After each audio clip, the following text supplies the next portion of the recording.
سلامونه نیک هیله احترامات می قبول منظور کړي په دې هیله چې تاسو ټول خواږه اوریدونکو به راته روغ او جوړ خو خوشاله اوسئ. شپې تر ډیره وخته ویښ پاتې شو. سترګو مې هم له ډیره انتظاره ګلابي کمیس اغوستی و. بڼو مې هم ځان پسې د کائناتو درانه ستوري تړلي وو چې ما به د پورتنیو او لاندنیو بڼو تر منځ بېلتون راوست. دوی به بیا لکه د ونو پیروتې یو له بله تاو شول. د خوب سلې مې د انتظار په دښته ګړندي آسونه ځغلول. تښتېدلې ژېړې څېرې مې د خوب په راڼه سیند سره اوټه وهله. خوب کې مې د انتظار له امله ګډوډ خوبونه لیدل. موبایل مې د واسکټ په ښي جیب کې چالان پرېښی و. د موبایل د تلنګا په اورېدو مې د انتظار په خوب تللي وجود کې د ویښتیا انګیزې وغوړېدې. د واسکټ جیب ته مې لړزېدلې ګوتې ورنږدې کړې. ګورم چې د موبایل په ښیښه مې د یاد په نمبر چې زما د ښوونځي ټولګیوال و سترګې ولګېدې. سمدستي مې د ځواب په تڼۍ ګوتې ته زور ورکړ. له یاد څخه هم له ډېرې خوښۍ سلام او روغبړ هیر شو. په همدې یې پیل وکړ چې واکه زیری مې در باندې زیری مې در باندې. دا غږ یې څو څو ځلې زما تر غوږو را بدرګه کړ. ما هم په درزېدلي زړه وخوړه چې د خپلې خوښۍ پوهنځي ته بریالی شوی یم. یاد له ډېرو ځورولو وروسته راته د زیري منلو په بدل کې وویل بغلان پوهنتون ژورنالیزم پوهنځي ته په لوړو نمرو بریالی شوی یم. دا زیری زما لپاره هغه زیری و چې له خوښۍ زما خبرو ته د پولادو زنځیرونه واچول. خبرې مې هېرې شوې. وجود مې له ډېرې خوښۍ د سړو څادر واغوست. طبیعت راته له هرې لورې د مبارکۍ نارې وهلې. په شونډو مې لکه د اوبو زړوبې نرۍ مسکا خوروله. کور کې اوسېدل راته دومره ښه نه ښکارېدل. په همدې تلوسه کې وم چې کله به د پوهنتون د دروازې په زړه د مینې ډک قدمونه ږدم. ژوند مې له طبیعته نوی نوي رنګونه اخیستل. راتلونکی مې راته لکه د سهار ستوری تک سپین ځلېده. له هر وخته مې ژوند ته زیات هیلهمند شو. د زړونو تړون او د رب کارونو ته ګوره. یاد چې د ښوونځي په ټولګي کې راته نږدې ملګری و. په پوهنتون کې هم را سره د 4 کلونو لاروی شو. د ښوونیز کال د پیل 2مه ورځ 2 بجې وې. یاد را سره د موبایل په لیکه خبرې وکړي چې واکه نن به ضرور د پوهنتون لیدو ته ورځو. ما هم پراته له کوم دلیله ورسره ومنله. زموږ له کوره تر پوهنتونه نږدې 1 کیلومتره لاره وه. له کوره په وتلو مې له ځان سره ژمنه وکړه چې تر پوهنتون به پلی ځم. قدمونه مې دومره ګړندي و چې د لارې په سینه پرتو شیانو رانه مخ اړوه او د لارې خلاصون لپاره یې له ما سره مرسته کوله. هوس مې هم د پسرلي له عطرینو وږمو بې واکه مچکې اخیستې. د پوهنتون اکاډمیکې لمنې ته ورنږدې شو. یاد هم د پوهنتون په لویدیځه دروازه کې زما په تمه ولاړ و. له جوړ په خیر وروسته مو د دروازې تر شا پرېښوده او د پوهنتون په ارته سینه مو د زرین زرګ په څېر پاسته پاسته قدمونه کېښودل. د خپل ټولګي پیدا کولو په لټه کې شو. ټولګی مو هم د یو څو پوښتنو وروسته پیدا او وردننه شو. ټولګی هم عجیبه ښکارېده. دا چې زموږ د ټولګیوالو شمېر ډېر و نو زموږ ټولګی د غونډو له هغه تالاره جوړ و چې ان 500 کسان پکې ځایېدل. نن ورځ مو یوازې له ځینو ټولګیوالو سره پېژندګلوي وشوه خو د درس ویلو کوم څرک ونه لګېد. د ټولګي په هره څنډه او منځ کې ټولګیوال د بنډار لپاره 4 او 5 سره راغونډ شوي وو. زموږ د بنډار ډلګۍ د ټولګي دروازې ته مخامخ جوړ و. د ټولګي ور پرانیستل شو. یو چا د ټولګي په مرمرین زړه بخملین قدمونه کېښودل. هوډ مې وکړ چې پورته ورته وګورم.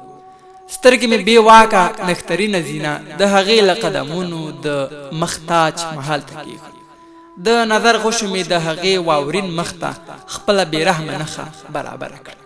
سترګې مو هوډ وکړ چې په جنګ ورشي خو د هغې د شنو سترګو نظر دومره زورور و چې زما د سترګو نظر یې زما له سټه وویست. دا د هغې کتل نه و. زما د زړه په جوړ شوي کور د بمونو توغول و. په وجود مې د خوټېدلو اوبو باران پیل شو. ټولو غړو کې مې د ستړیا څپې وغوړېدې.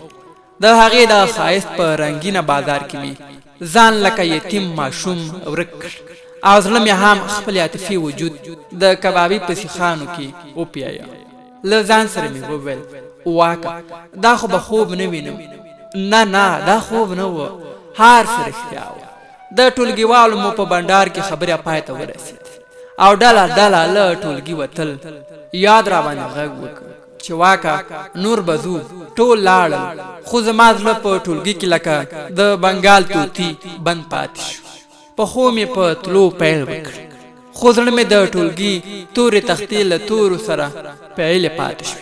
نن نیمه ورځ او بشپړه شپه مې د زړه شاهین خپلې وزرې په وم اسمان کې پړه کړ.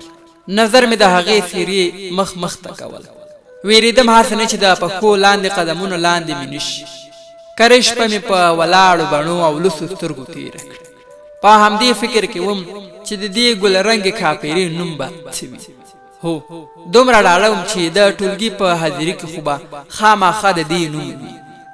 سهار په زنګېدلي سر لکه د خوبولي ماشوم د پوهنتون تر ټولګي لاړو. نن ورځ د ټولګي ټولې څوکۍ په دوو برخو چې یو اړخ د نجونو او بل اړخ د هلکانو لپاره منظمې کېښودل شوې وې او په منځ کې یوه لاره د تګ راتګ لپاره پرېښودل شوې وه. زما په قسمت کې هلکانو د اړخ دریم قطار نجونو خوا لومړۍ څوکۍ په برخه شوه. هر یو ټولګیوال مو د ټولګي نالیدلې مینې ته ځان راورسوه. د ژبپوهنې ښوونکی مو هم د ټولګي تر وږو سترګو خپل قدمونه رابدرګه او ځان یې راوپېژه. څه ناڅه درس مو وویل. هغه وخت راورسېد چې زه لکه د مزلونو تږی لاروی ورته په وچه صحرا ناست. ښوونکي د حاضرۍ غوښتنه وکړه. یوه ټولګیوال مې د پوهنځي له ادارې د سترګو له رب سره حاضري ور وسپارله. دا چې د حاضرۍ په سر کې زما نوم و. د دې پر ځای چې زه ورته څه ووایم له خولې مې ورته وویل. په کانګریټي ټولګي کې د ټولګیوالو خنداګانې انګازې وکړې خو ژر د ښوونکي په امر غلی شو. ښوونکي د حاضري په اخیستلو زما فکر او حواس د هغه چا مقناطیسي سترګو ته کوم چا چې زما زړه د سینې له قفسه ځان پسې کش کړی و. ښوونکي شینکۍ نوم له اخیستلو وروسته په ټولګي کې یو تک سپین لاس زما د امید له روحه پورته شو. سترګې مې رډې پاتې شوې. د شینکۍ واورین لاس په ټولګي کې سپینې شغلې خورولې. ښوونکی له ټولګي ووت. دا چې راتلونکی ساعت خالی و. ما د شینکۍ له شنو سترګو سره په خیالي نړۍ کې خبرې کړې چې دا نوم به ضرور د شینکۍ کورنۍ د دې د سترګو له الهام اخیستی. د شینکۍ سترګې د دې د نامه په څېر ښکلې لکه د پنشیر لاجورد داسې شنې وې. زما ورځې همداسې په نامعلوم مزل تېرېدلې. یو سهار مې چې د شینکۍ د مخ په لونګین کتاب توري سره پیل. دوه غبر ښوونکو مو د ټولګي په دروازه سرونه دننه کړ. په خبرو یې پیل وکړ چې ستاسو له منځه څوک غواړي د ټولګي نماینده وټاکل شي. څلورو ټولګیوالو مو لاسونه پورته کړل. ټاکنې پیل او نماینده وټاکل شو. دا چې د شینکۍ څوکۍ زما د څوکۍ په خوا کې وه. تل به همدلته کېناستلم او د شینکۍ له سپینې لاسو او سپینو نوکانو به مې طبیعت ته د الوت وزرې ورکولې. شنو خمارو سترګو یې د شینکۍ غزلیزه مخ ته دوه برابره ښکلا وربښکلې وه. زړه مې له ډېر درد او فکر ورځ په ورځ پړسېده. هڅه مې کوله چې شینکۍ ته ځان ورنږدې او خبرې ورسره وکړم. خو د شینکۍ ښایست زما د خبرو کولو جرأت هم کم کړی و. په دې فکر کې وم چې دا ډک زړه به مې د چا په کچکول کې تش کړ. وخت را باندې لکه په اوږو بار وجود داسې تېرېده. دا چې پوهنتون د پیل څو اونۍ تېرې شوې وې ټولګیوالو مو یو د بل نومونه څه ناڅه زده کړي وو.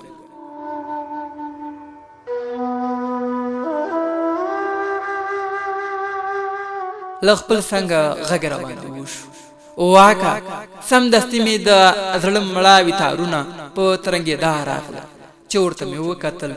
د شینکۍ له ورېښمینو شونډو دا خبرې راوټوکېدې. او بخه زه او پاتو وږي شوي یو. تر دوکانه لاړ شه، د دې پیسو په بدل کې موږ ته ډوډۍ، چپس او اوبه راوړه. زما په بېروحه وجود کې دومره وسه نه وه چې د شینکي تر ګوتو مې خپل لړزېدلې ګوتې ورنږدې کړې وای او د هغې له نریو سپینو قلمي ګوتو مې پیسې اخیستې وه. داسې فکر مې کوه چې ټول ټولګیوال زموږ په ننداره دي. د وجود په مړو غړو مې د خولو قطارونو منډې وهلې. یو زړه مې خپل او بل مې په پور واخیست. شینکي ته مې وویل خیر پیسې پرېږدي، زه به یې راوړم. خو شینکي راسره ونه منله. پیسې یې راکړې. دوکان ته په لاره مې په پیسو کې د شینکي د وجود عطرینه خوشبويي لټوله.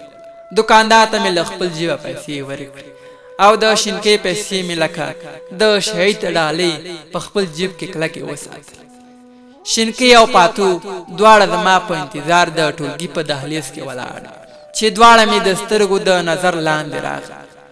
له زړه مې د سالنګ سیلۍ غېږه تاوه کړه. خوراکي توکي مې ورته وسپارل. شینکي راته وویل واکه په زحمت مې کړې، بخښنه غواړم. شینکي د پستې ژبې تر څنګ په شنو سترګو هم خبرې کولې، خو زما بایللي زړه د هغې د سترګو پوره ترجماني کوله. هغې ته پاتو زیاته ګرانه وه. دوی به لکه د مزار سپینې کوترې یو له بله نه بېلېدې او د پوهنتون له پسرلني نظام به یې خوند اخیست. شینکي به تل ناڅاپه له سپینې خولې په ما غږ کوو چې دوکان ته لاړ شي او دوی ته خوراکي توکي راوړي. هر ځل به په ما یو قیامت تېرېده. دا چې زما په وجود به خولې راماتې شوې او د مخ رنګ به مې بدلون وموند یا ته هم شکونه پیدا شوي. یوه ورځ یا د پوهنتون له انګړه تر کوره یو ځای راسره راغی. په خبرو کې راټینګ کړم چې واک درنو اورېدونکو، د سپوږمۍ خور ناول لومړۍ برخه تر همدې ځایه وه.